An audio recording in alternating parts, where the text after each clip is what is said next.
आयुध निर्माणियों की 79,000 तगड़ा कार्यबल ने निगमीकरण को अस्वीकार करने का संकल्प लिया है। सरकार को अपने फैसले पर पुनर्विचार करना चाहिए क्योंकि रक्षा उद्योग हमेशा युद्ध और शांति के समय में देश के साथ खड़ा किया जा रहा है। कॉमरेड सी श्री कुमार, महासचिव all India defence employees federation की राय। डिफेंस सिविलियन एम्प्लॉइज की ट्रेड यूनियनों के फेडरेशन और एसोसिएशन आयुध निर्माणियों के निगमीकरण करने के लिए सरकार के फैसले के खिलाफ लगातार लड़ रहे हैं। 219 वर्षीय भारतीय आयुध निर्माणियों को निगम सार्वजनिक क्षेत्र में संशोधित करने के सरकारी निर्णय की घोषणा के बाद 79,000 मजबूत श्रमिकों ने सरकारी निर्णय को खारिज कर दिया है और एक निरंतर आंदोलन में है। आखिरकार 12 अक्टूबर 2020 से शुरू होने वाली अनिश्चित हड़ताल के लिए सरकार को एक स्ट्राइक नोटिस जारी किया गया था।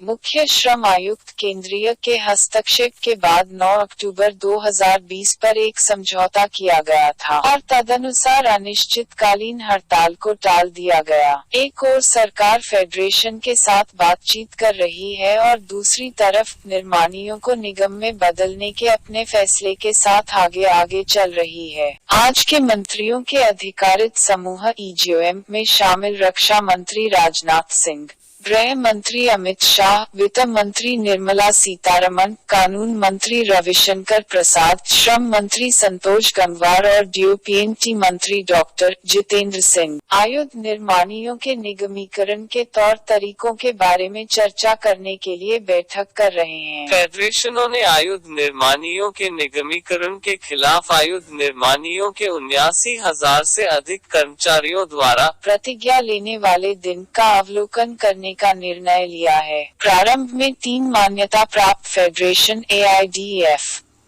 INDWF और BPMS ने यह निर्णय लिया कि जब मंत्रियों के अधिकार प्राप्त समूह 2 मार्च 2021 को मिलते हैं तो कर्मचारी प्रतिज्ञा लेंगे कि वे आयुध कारखानों को निगम में परिवर्तित करने के सरकार के निर्णय को अस्वीकार करेंगे। इसके बाद CDRA, जो विभिन्न कर्मचारी संघों और OFB मुख्यालय का प्रतिनिधित्व करता है, स्टाफ एसोसिएशन ने भी इस कार्यक्रम में भाग लिया। सुबह के घंटों के दौरान गेट मीटिंग के माध्यम से एक आम प्रतिज्ञा ली गई थी और लंच ब्रेक और चाय के मनोरंजन के दौरान सेक्शन प्रतिज्ञा ली गई थी। प्रतिज्ञा प्रारूप में प्राप्त हस्ताक्षर किए गए आयुध निर्माणियों के वरिष्ठ महाप्रबंधक द्वारा सचिव, रक्षा उत्पादन और रक्षा मंत्री को भेजे गए हैं। www.indianzoo.com ने अखिल भारतीय रक्षा कर्मचारी महासंघ के महासचिव सी श्री कुमार से संपर्क किया और उनसे आगामी दिनों में 3 फेडरेशन द्वारा अपनाए जाने वाले भविष्य के कार्य के बारे में पूछा। उन्होंने कहा कि यह सबसे दुर्भाग्यपूर्ण है कि जिस सरकार को एक मॉडल नियोक्ता माना जाता है,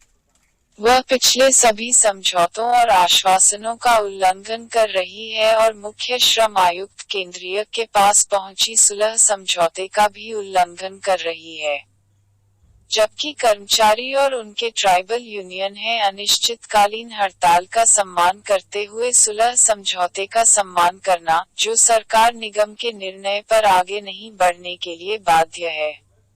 आयुध कारखानों को निगम में परिवर्तित करने के अपने निर्णय को लागू करने के लिए पूरी गति से आगे बढ़ रही है। फेडरेशन ने पहले ही इस संबंध में रक्षा मंत्री राजनाथ सिंह और CLC को शिकायत दर्ज करवा दी है। यदि सरकार अपने अनुचित और विरोधी श्रम रवैये के साथ जारी रहती है, तो फेडरेशन को बहुत गंभीर ट्रेड यूनियन एक्शन कार्यक्रम के बारे में निर्णय लेना होगा। उन्होंने यह भी कहा कि सरकार को न केवल आयुध और उसके कर्मचारियों के हित में अपने निर्णय पर पुनर्विचार करना चाहिए, बल्कि देश की राष्ट्रीय सुरक्षा और रक्षा तैयारियों के हित में भी होना चाहिए और सरकारी संगठन के रूप में आयुध निर्माणियों को बनाए रखना चाहिए और अपना समर्थन बढ़ाना चाहिए। इस महत्वपूर्ण रक्षा उद्योग को मजबूत करें जो हमेशा शांति और युद्ध दोनों समय के दौरान देश के साथ खड़ा है।